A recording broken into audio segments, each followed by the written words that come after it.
Tuning in with KrAsia, bringing human stories to life.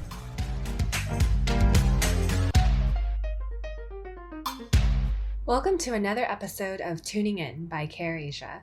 I'm Emily Feng, your host for this episode. Sean Lowe is a co-founder of Noah, an online platform that represents a new kind of men's digital clinic.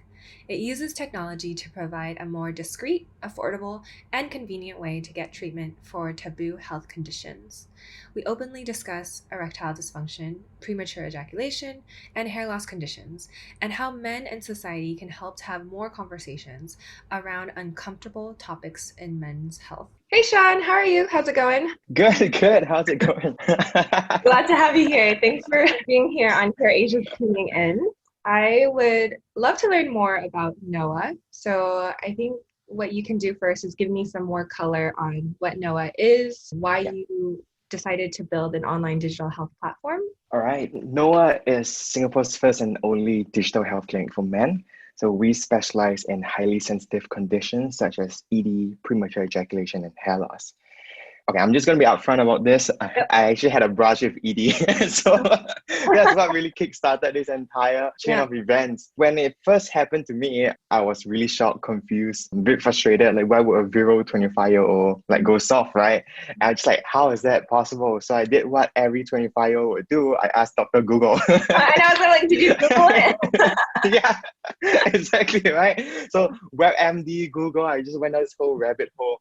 And, at some point I became so convinced I had ED that I was looking for treatment options in clinics, right? But it wasn't until I mustered up the courage to ask a doctor friend that I found out that it's actually normal for guys to go soft at times for a variety of reasons. Tired, stress, changing positions 30 times, like anything, right?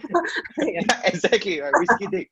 So, am I allowed to say that? Like the word dick? It's fine. Yeah, I mean, okay, good. It was really quite an experience. I think this entire, I would say, experience lasted for a week. And my brush with ED made two things really apparent to me. Number one, there's just a general lack of understanding and conversation around common mental health issues in Singapore. And number two, there was a need for a more discreet and affordable, convenient alternative to getting treatment. Right, which is why we started Noah. So the whole goal isn't to supplant the existing service model to replace GPs. I think there's always a need for in-person, but we believe that there's a role to play for telemedicine in this workflow, right? Where it's highly embarrassing, where people, where the medicine costs are really expensive, and people don't really want to make a trip down to talk face-to-face with a doctor. So that's kind of what really kickstarted Noah and this. Yeah, it's awesome. I think that's also very brave of you too. Like you had an issue and then you decided, you know what, I'm going to dig further into this. And it's also like you're digging into like a societal issue that most people are afraid to confront. So I think really kudos to you to kind of taking the 0 to like 500.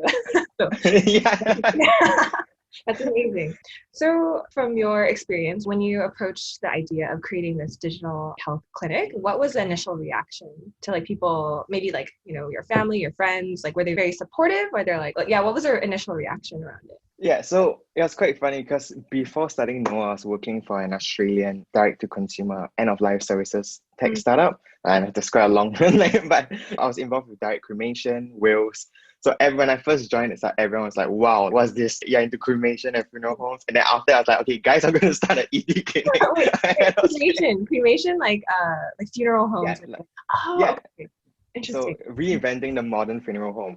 So I was leading the product team there, and my family and friends were just like, what? You just went from going to tech startup. And, exactly. And then when I say like, I'm going to do an ED clinic, everyone's just like, okay, this guy just like going through all the taboo. But I guess for me, towards when I was sharing, I'm actually passionate about solving things that hasn't really been solved before. Right, I think the world don't need the next Instagram. I think that problem has already been solved. Right, I think what we want to do is solve issues or problems that are often overlooked by society and that really needs disruption, for lack of a better word. So I mean, my partner was supportive because she was with me through the whole process. Friends as well. Young friends didn't really understand. People around my age were just like, what? They will. I always tell them it's coming. Like, you think that I'm just helping people, but I'm actually future-proofing for myself. So, that's awesome.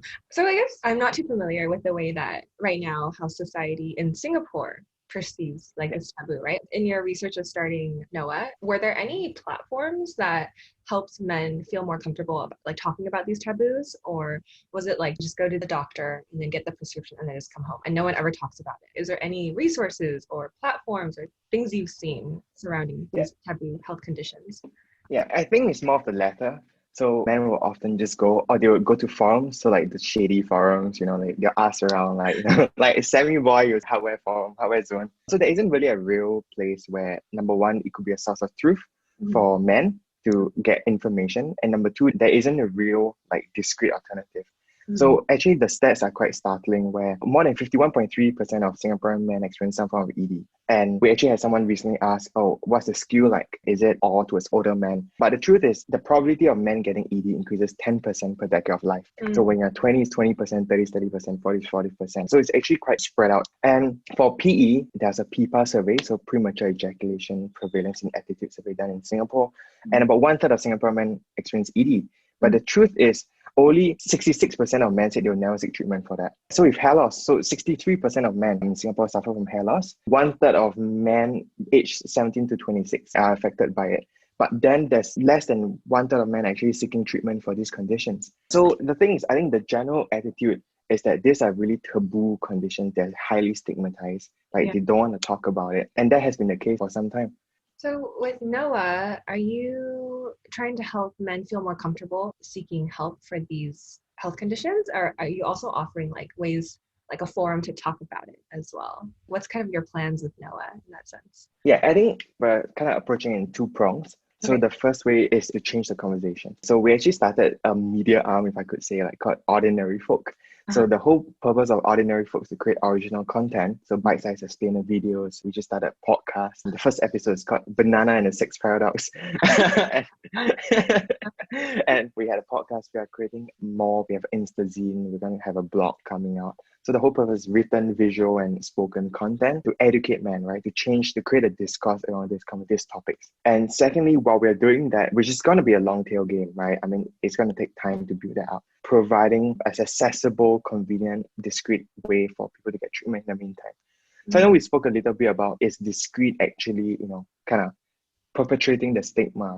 But the thing is, for us, the ideal state would be, all right, we have to destigmatize this, right? But we can't force people into that spot right away. Right? We have to provide them a way for them to get there. So in the meantime, while things are still changing and it's going to take time, there's an alternative for people to seek treatment. Because if we pull the rug under them, then they won't seek treatment again. So we're back to square one again. So like, you have to kind of ease them into it, into a space where it's exactly. comfortable and like other people are experiencing the same thing.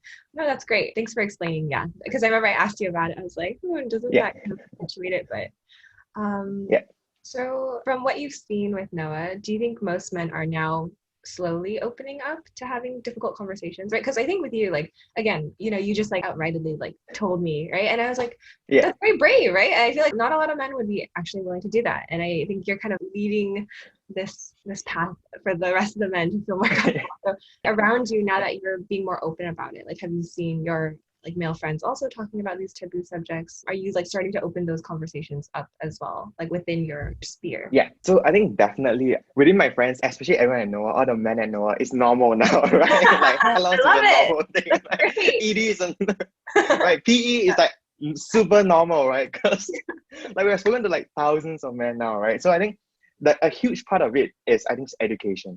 It's understanding that these are really common mental health issues. I think the quicker that men in Singapore understand this, the quicker we are able to destigmatize it. That the prevalence of this is huge. And I think what has changed for us, which enabled us to talk about this more freely, is that we don't think about ED and PE as a sex thing. It's a health issue, right? Because when you think about ED, for men to get a fully strong and healthy erection, a lot of things have to happen in the body at once. So your brain has to fire the right impulses, hormones released on demands, your blood is pumping blood at the maximum, most efficient capacity. It's almost like, I call it like a work of wonder, like a better. So a lot of things have to go together. And so an erection is really a man's fuel gauge. When it's up, all systems go. Right? When it's down, there's actually something wrong in your body and it's time for a health check. So when you start to understand that, like even PE, there's often a psychological cause to it, that it's not just purely physiological, right? For hair loss, a lot of people come to us about 20, early 20s, mid 20s, and they always come down to like low self-esteem, because especially those who are affected by severe hair loss in an early age. Right? So these are really like health and wellness issues more than just sex and a vanity issue. So the quicker that we understand that, hey, this is a health issue, it's a health thing, not a sex thing, the quicker you realize that, hey, there's nothing to be ashamed of. It's normal. And that kind of changed for us. And throughout this time as well, in the past 4 months, we do actually see a lot more word of mouth referrals, which is great because for us, that's supposed to be discreet, right? Like people are, oh, my friend told me about you guys. I should use that. I was like, oh, wow, like your friend told you about us. We actually had a lot more people coming to us like, oh, you know, like you have a referral program coming. I want to refer like my friends. Like, can I get something? Yeah, so I think generally, yes, the discourse is there, it's starting, especially with our ads. I'm not sure if you've seen them. You know, we poke fun at some male ego, we poke fun at the machismo. We talk about, hey, it's normal to get ED, there's nothing. And you start to see more and more people commenting, and more people start talking and be like, hey, you know, like it's fine. It really is normal. And I do think the issue with keeping quiet around these taboos is you just feel alone, like very, very alone. You have no one to reach out to. And I feel like you're just opening these conversations, you're opening this space for more people who are experiencing the same thing to normalize it and talk about it. So again, I think Exactly. that's awesome. That's what shame does to you, right? Because when you have shame and embarrassment, then you feel alone, and then you don't talk about it, and then you don't seek treatment, right? And that just leads to a whole spiral down. So that's what these conditions like actually cause all the time. Yeah, no, that's great.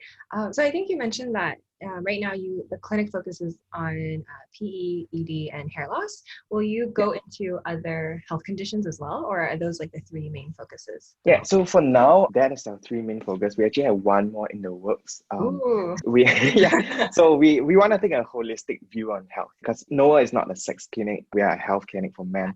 So it's not just about, you know, sex conditions. It's not just about hair loss. It's about mental health. It's about personal wellness. So we want to have a holistic view on men's health. And our goal is to raise the overall level of men's health in Singapore, right? Not just sex health. So that has been our focus. So the other thing I'm curious too, a lot of it is like men having conversations around these taboo topics. How about like women? So like I remember one of my guy friends was saying like, oh, women should be careful sometimes. Like when you say something, it actually really hurts. But the guy, you know, like, pretends like, oh, it's nothing. So, you know, I think like for women, like how can we be more empathetic in that sense? How can we make, you know, our significant others or our friends feel better about these situations, or kind of help aid in opening these conversations as well? I think the first step is always education, right? It's understanding, hey, it's prevalent, it's common. Because that removes a lot of that stigma. And number two is the acceptance that, hey, it's actually normal. Like your man is not less of a man because he has ED or he has PE. Because I think for guys, guys are super sensitive when it comes to their penises, right? Which is like when you have a like ED, like quote unquote non-functional penis, it's like immediate hit to the male ego, right? So they're like extremely touchy. So women can be super delicate about it, right? It's like number one, I think it's reassurance that, hey, you are not less of a man. Right? And number two is supporting, is having a frank, open conversation with your friends or with your partner. So when I thought I had ED, my girlfriend was actually super supportive. She's like, okay, let's research together, let's search, let's understand more about this together. And that really helped to make me feel more assured. She didn't make anything weird. She didn't make those like really snarky jokes or like those kind of like, you know, which made me feel so it's super supportive. Right. And I think once you have that and be like, okay, then let's seek treatment options together, right? Because at Noah, we actually have quite a lot of wives come to us. And my husband, he refuses to go to see a doctor. He's just too embarrassed. Like, so are a lot of people coming to Noah? Are they women actually? Or no, so predominantly still men, but we do have a significant amount of women who come to us and be like, my husband is, you know, experiencing this. I want him to get help. Like he's not taking action. I'm gonna drag him here. And they set up accounts for their husbands, so it's in their wife's email. Use their credit card to also help them book the we had one where it was quite a funny story because the card was declined. So we called the patient, like, hey, your card is declined. Oh, my wife like used the wrong card. She was doing the thing on my behalf. And if need be, wives or partners then push your guy, right? They'll listen to you and then just push them to get treatment. Yeah. No, that's great. I do think that's really important, especially in a relationship too. Like it has to be two people working together to, like, there shouldn't be no shame in it. Yeah. It's more of like supporting relationship, supporting like structure. So I think that's awesome. Yeah. Where do you want to take Noah within, I guess, like kind of right now, what's the roadmap for you guys? Yeah. Because it's fairly new, right? And you guys are still building it out. Where do you want to take it? I think when we first started, we had a lot of like credibility issues because we are fighting against fake online pharmacies. But I think over the past 4 months, we're still in the midst of building up the brand. I think it's our mission to really make Noah a mainstay in the lives of men in Singapore, right? That we want to be a household name, but we want to be a place, a safe haven for men to come to seek treatment. for sensitive conditions. And that's our goal, is to establish that and to be around, right? Because we had so many men who come to us be like, okay, please do not ditch. I found a good solution. Like, make sure you guys stay, right? So I think we want to carry that on. We want to continue to provide great service. We want to, for us, like, we're really patient driven. We want to really raise the overall experience of the whole healthcare experience in Singapore. I think there's a lot still to be done. There's a lot still to be desired even from us. And that's our whole goal. So I think in the next year or so, that's our focus, is really to build up the business and the brand in Singapore. And then with a view of, all right, let's look at Southeast Asia. Right? Then how do we become that player in the region? Right, and we kind of adapt across. Just curious too, is it also a subscription service in that sense? Yes, so we do give patients the option, so they can choose a subscription, they can choose on demand when they need it. Because the reason being, for most of these conditions, they do need from time to time. So when subscription is auto, where you save the hassle of going down to the clinic, we just ship it to you. So we want to increase convenience and accessibility in that sense.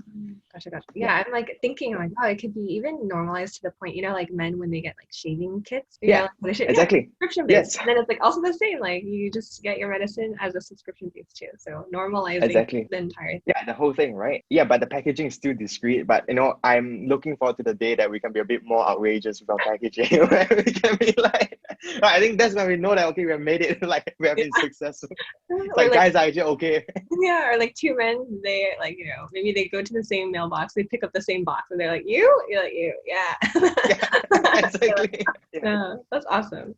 Okay, my last question would be, what advice would you give to men to kind of build up the confidence, the vulnerability that you actually exude, right? Because for you, it's, again, like, that's why I'm like, I think it's really brave that you're kind of talking about this. You're opening up the conversation. I mean, I'm sure it's hard for some people because they don't want to talk about it at all, or they're just like afraid of what will happen. So what advice do you have that you would want to give to men who want to build up that confidence or just talk about it more? Yeah. I think for me back then, if you asked me like 6 months ago, no way I've talked to anyone, right? It was a hush, just only my partner. Don't tell anyone, like, just us, right? But what has really changed is I've spoken to like over 1,000, like 1.5, 2,000 men in Singapore with these conditions. And that has really changed my perspective. So I think number one is the start is maybe doing some Google, right? I know like Googling is always bad, but doing some research and understanding the issue more.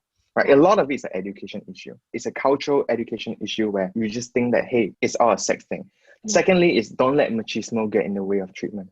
Right? As guys, there's always this male ego, like, oh, like, suck it up. Culturally, we're brought up like, as men, like, you gotta suck it up, you gotta man on, like, you just gotta brush it away and walk off, right? But that's stupid machismo, right? On average, I think Singaporean men die on average 3 years earlier than women. But, global statistics, like, we see doctors half as frequently as women. Why, right? Like, stupid machismo, like, just like, as guys, you just think, oh, my arm's broken. I don't need to go to the doctor. Exactly. And secondly, it's like, don't let machismo get in the way of your health.